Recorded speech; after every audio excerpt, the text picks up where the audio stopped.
மனித உரிமை மீறல் 15 வருஷத்துக்கு முன்னாடி தமிழ்நாட்டில் நீங்க பண்ணீங்க. ஸோ அதை ஏன்னா அதில் நான் பாதிக்கப்பட்டிருக்கிறேன். ஏன்னா தமிழ்நாட்டில் 15 வருடங்களுக்கு முன்பாக அவங்க கேட்குற நான் இப்படி சேர் போட்டு உட்கார வச்சுருவாங்க, சுற்றி அவங்க உட்காந்துப்பாங்க, அவங்க கேள்வி கேட்பாங்க.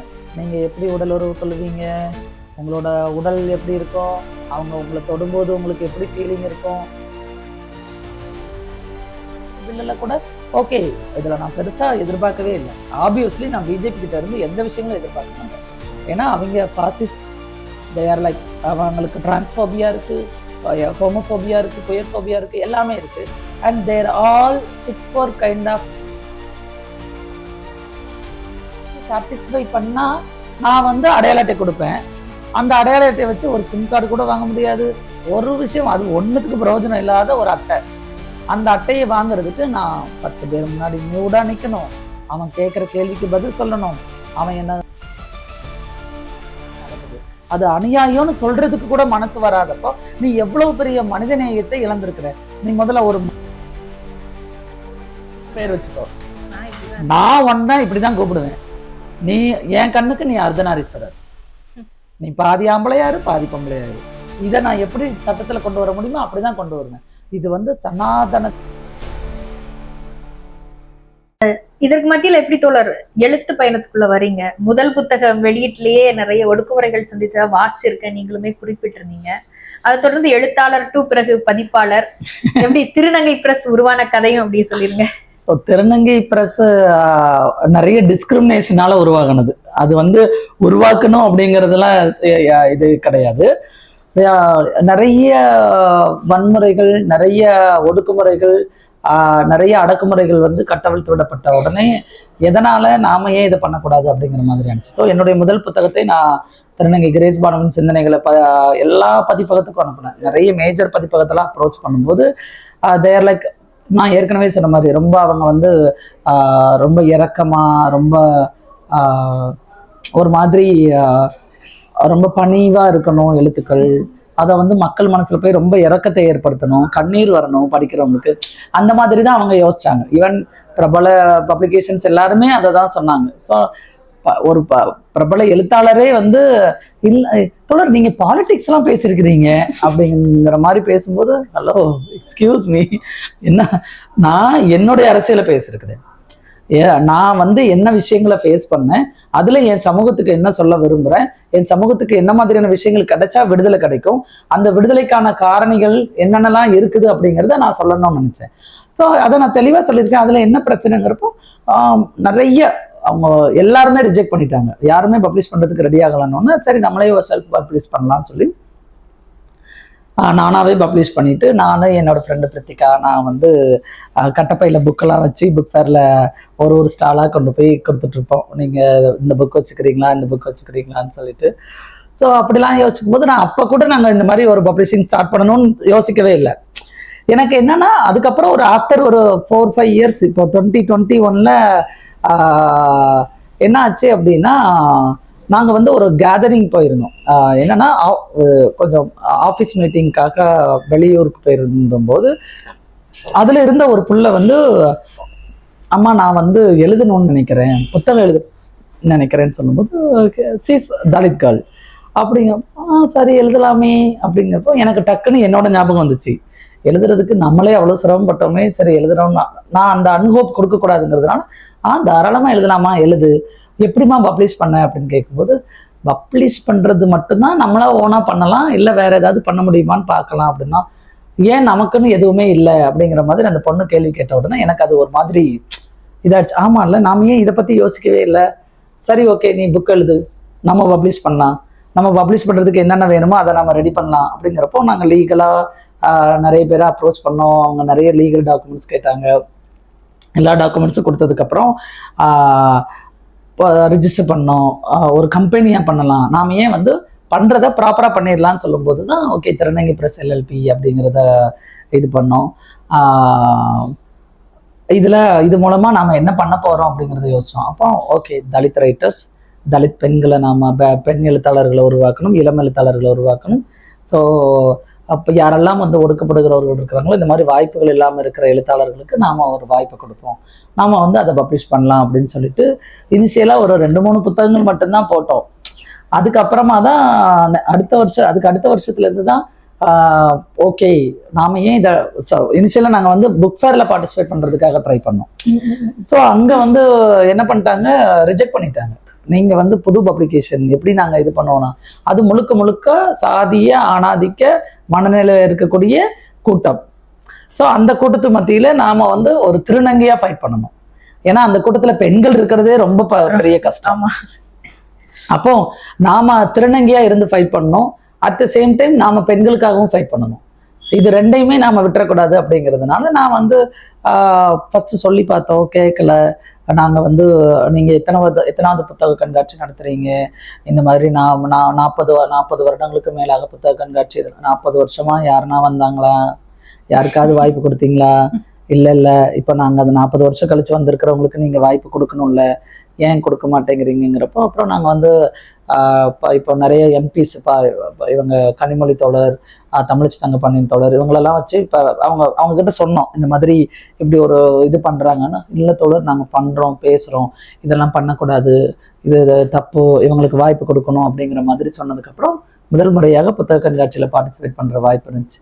ஸோ அது வரைக்கும் எங்களுடைய எழுத்துக்களுடைய நிலைமை எப்படி இருந்துச்சு அப்படின்னா, இந்த மாதிரி ரொம்ப ஒரு சிஸ் பீப்புள் கிட்ட தான் போய் எங்க எழுத்துக்களை கொடுக்க வேண்டியது இருக்கும். இப்ப நான் ஒண்ணு எழுதுவேன், அவங்க ஒண்ணு எடிட் பண்ணுவாங்க, அதை எடிட் பண்ணி தான் எனக்கு வந்து புத்தகமா வெளியில வரும். அப்ப ஏன் எழுத்தை இது சரி இது தவறுன்னு தீர்மானிக்கிறதுக்கு நீ யாரு? அப்போ அந்த இடத்துல ஏன் நாமளா இருக்கக்கூடாது? ஸோ நான் ஏன் வந்து இன்னொருத்தர்கிட்ட போய் என் எழுத்தை கொண்டு போய் கொடுக்கணும், அவங்க கிட்ட போய் நான் அவங்க மூலமா ஏன் இந்த உலகத்துக்கு கொண்டு போய் ரீச் ஆகணும்?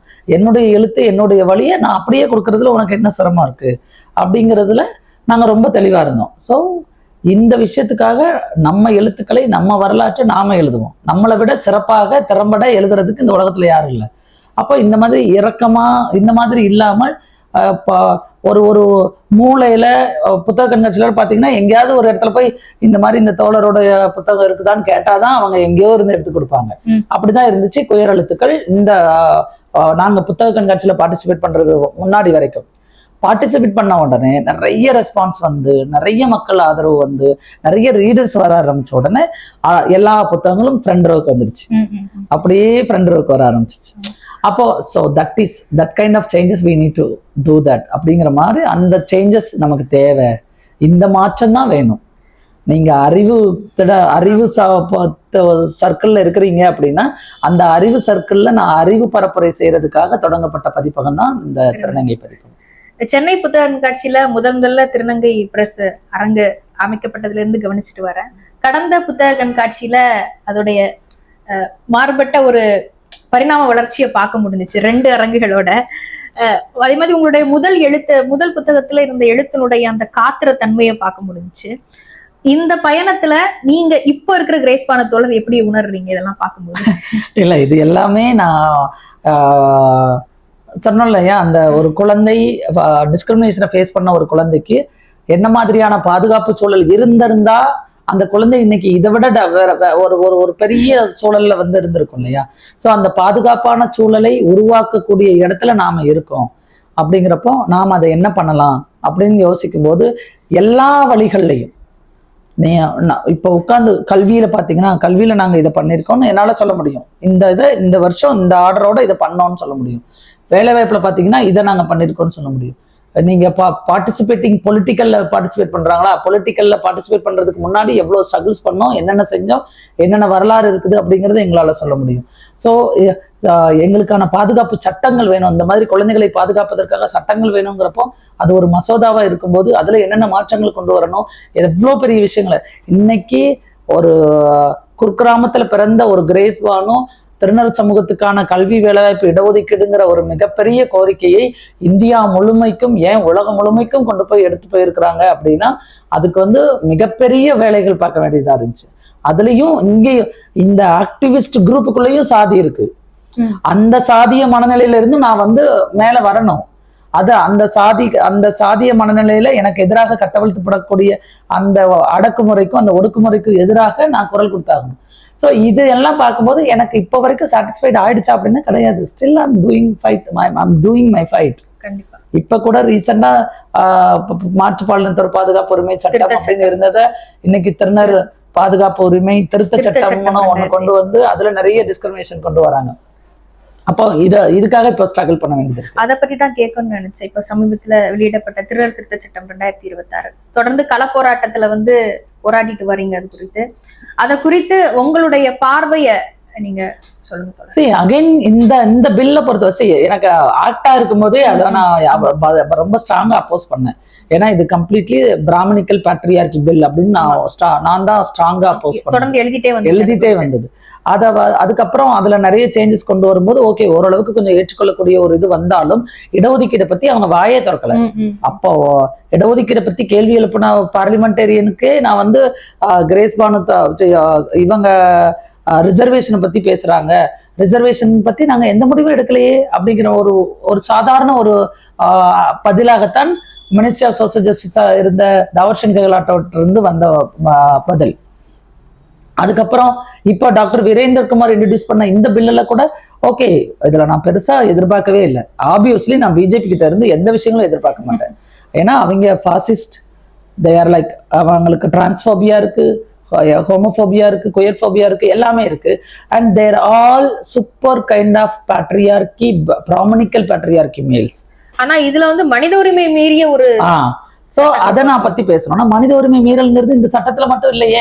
மனித உரிமை மீறல் 15 வருஷத்துக்கு முன்னாடி தமிழ்நாட்டுல நீங்க பண்ணீங்க. சோ ஏன்னா அதுல நான் பாதிக்கப்பட்டிருக்கிறேன். ஏன்னா தமிழ்நாட்டுல 15 வருடங்களுக்கு முன்பாக அரவாணி அடையாள அட்டைன்னு ஒண்ணு கொடுத்தாங்க. அந்த அடையாள அட்டை வழங்குவதற்கு நான் வந்து மெடிக்கல் பிராக்டிஷனர் இருக்கிறாங்க, மெடிக்கல் ஆஃபீஸர்ஸ் கூட கிடையாது, அவங்க மெடிக்கல் பிராக்டிஷனர்ஸ். அந்த பிராக்டிஷனர்ஸ்க்கு முன்னாடி போய் நான் வந்து அவங்க நான் இப்படி சேர் போட்டு உட்கார வச்சிருவாங்க, சுத்தி அவங்க உட்காந்துப்பாங்க, அவங்க கேள்வி கேட்பாங்க.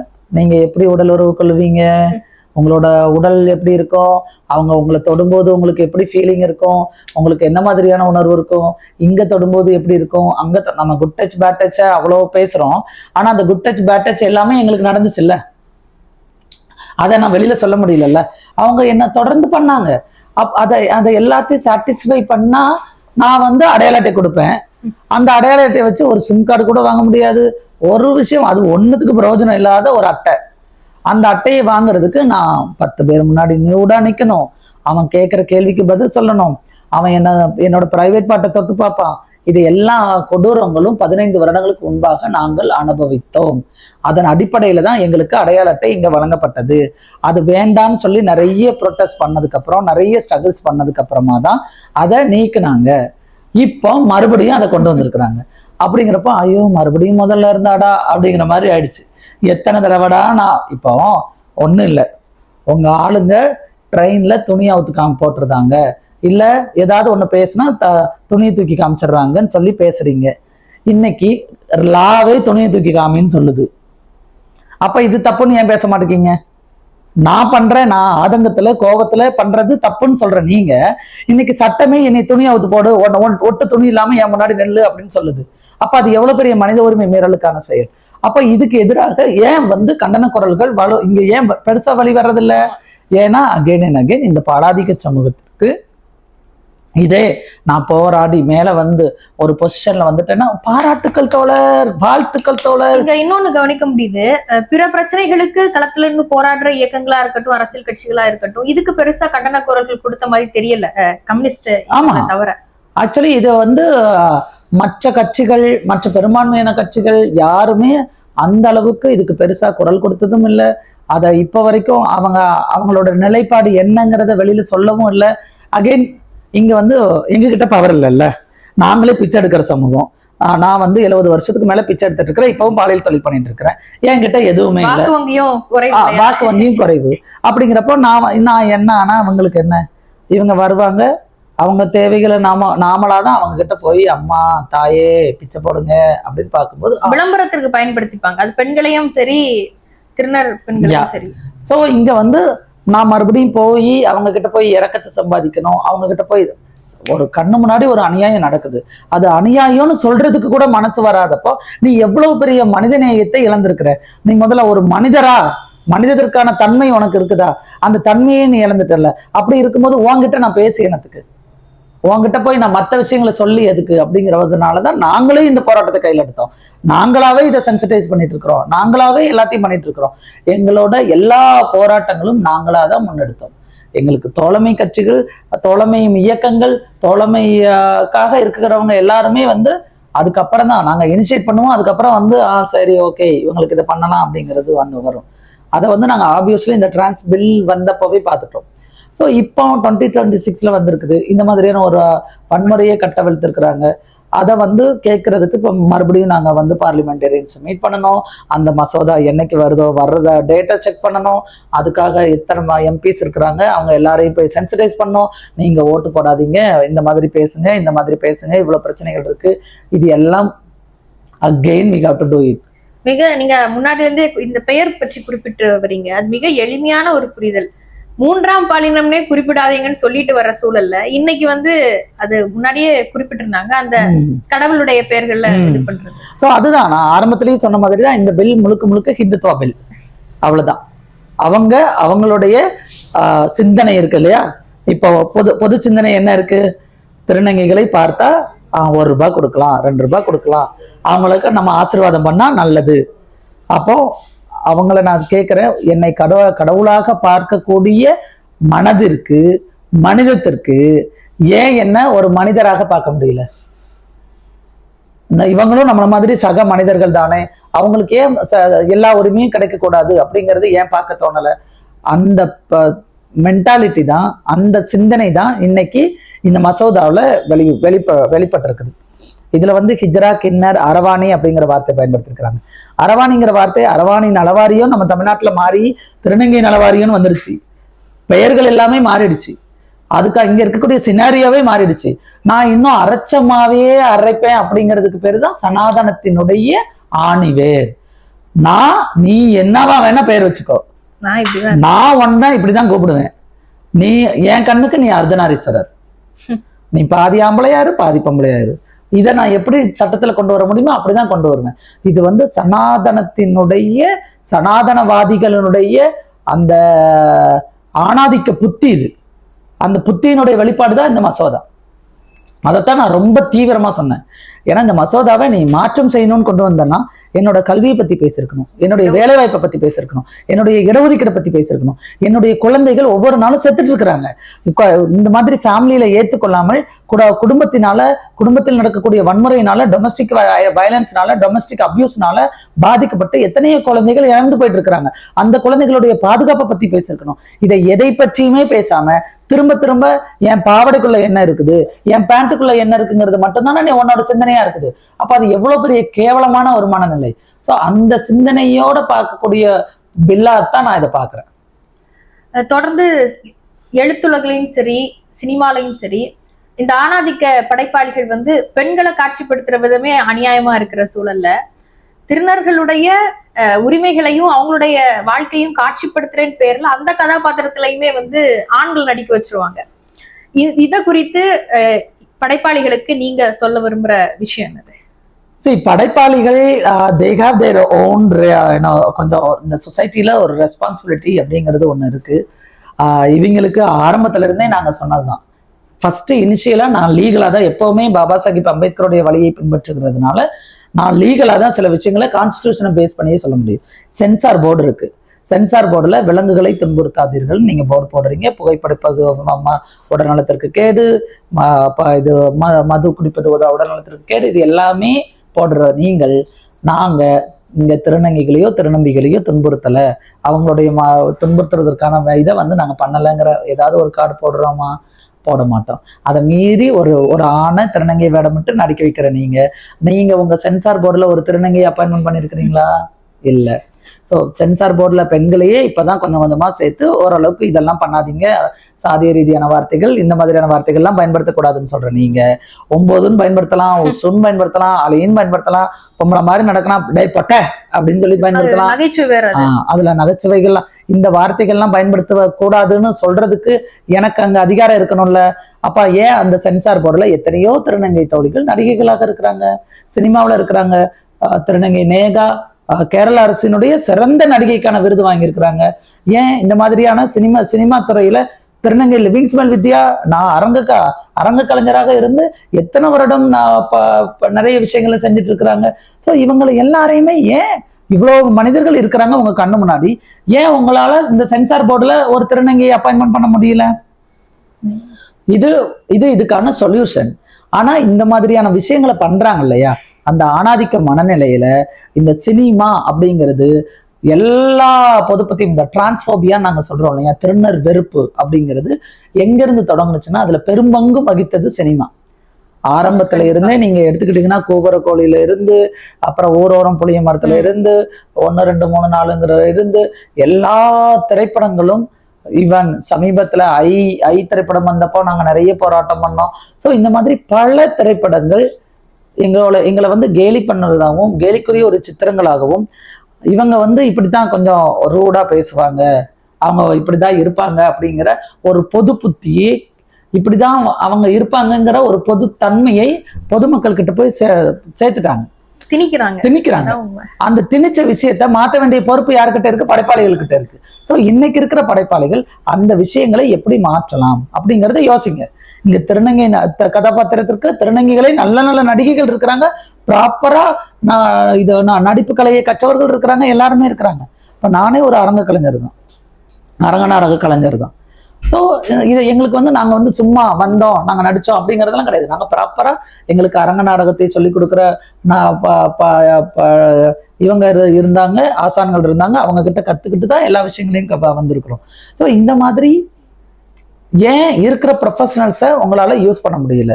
உங்க கதாபாத்திரங்கள் ஏன் திரும்ப திரும்ப அதை சுத்தியே வடிவமைக்கப்படுகிறது அப்படிங்கிறது கேட்டா அவங்க என்ன சொல்றாங்க? கதைக்களம்னு ஒண்ணு இருக்கு, அந்த கதைக்களத்துல அந்த காலத்துல இப்படிதானே இருந்தார்கள் அப்படின்னு. கதைக்களம் அந்த காலத்துல இருந்துச்சு, ஆனா இந்த காலத்துக்கு அதுதானே இப்ப கொண்டு வருது. நம்ம அந்த காலத்துல டிஸ்பிளே பண்ணல இத, அப்போ நடந்த விஷயங்களை இப்பதானே கொண்டு வரோம். ஸோ அப்போ நீ போற போக்குல சாதியை பத்தி பேசுவ, மதத்தை பத்தி பேசுவ, பாலினத்தை பத்தி பேசுவ, எல்லாத்தையும் பேசுவ. ஆனா போற போக்குல திருநங்கை அடிச்சுட்டு போவேன் அப்படின்னா எப்படி அதை நான் ஏத்துக்க முடியும்?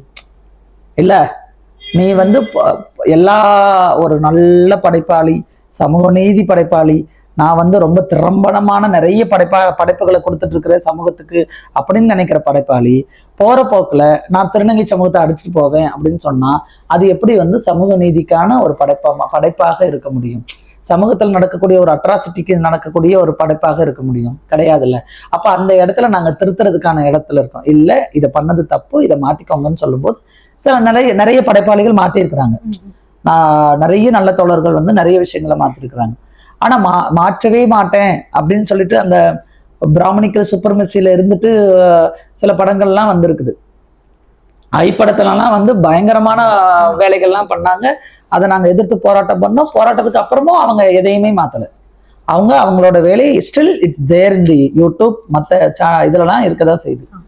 ஸோ சினிமா படைப்பாளிகள் அப்படிங்கிறவங்க ஒரு சமூக பொறுப்பு இருக்கு, அந்த சமூக பொறுப்போட சமூக அக்கறையோட இந்த விஷயத்தை கையாளணும் அப்படின்னு நான் சொல்றேன். சிறப்பு தோழர். அடுத்ததாக ஒரு பெயர்கள் இல்லைன்னா ஒரு வார்த்தை கேட்கிறேன், அதை பத்தின உங்க பார்வையில ஒற்றை வரியில சொல்லுங்க. சரி. ரமாபாய். ரமாபாய் என்னை பொறுத்த வரைக்கும் ஒரு மாபெரும் மனிதர். அவங்க அளவுக்கு இன்னைக்கு எங்களுடைய பெண்களுடைய விடுதலைக்காக முயற்சி எடுத்த ஒரு பெண், அந்த சூழ்நிலையில நிறைய முயற்சிகள் எடுத்து இறந்து போய் அவங்களோட ஹெல்த்தை கூட அவங்க பார்த்துக்க முடியாம இருந்த ஒரு பெண், இன்னைக்கு இவ்வளவு பெரிய மாற்றங்கள் நடந்துட்டு இருக்குது இந்த பெண்களுக்கு அப்படிங்கிறத பார்க்க முடியல அப்படிங்கிற ஒரு ஆதங்கம் எனக்கு இருக்குது.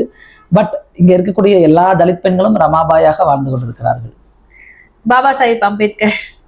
பாபா சாஹிப் அம்பேத்கர் மிகப்பெரிய ஒரு மனித உரிமை போராளி, மானுட விடுதலைக்காக போராடினவர், மானுடத்தை மானுடமாக அங்கீகரிக்க கூடணும் அப்படிங்கிறதுக்காக போராடிய ஒரு நபர்.